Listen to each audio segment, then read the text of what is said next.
और वही कान्हा की नगरी मथुरा वृंदावन में सैकड़ों साधु संतों ने एक बैठक का आयोजित किया और इसी बैठक में ढोंगी पाखंडी संतों का विरोध करते हुए उन पर तंज कसा और कड़े शब्दों में ऐसे पाखंडी भेष धारण कर बैठे अपराधियों के लिए हिदायत भी दी।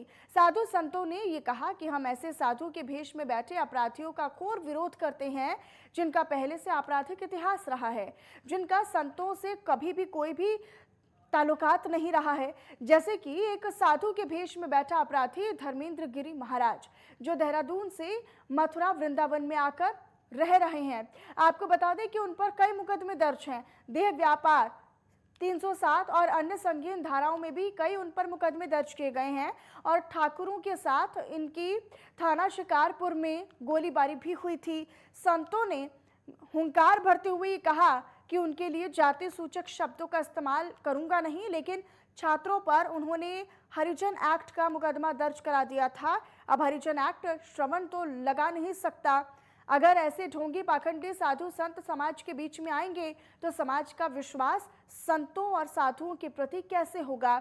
एक तो वैसे ही हमारा धर्म राम रहीम, आसाराम, रामपाल और अन्य ऐसे कई पाखंडी और गलत लोगों ने धर्म को बदनाम किया हुआ है।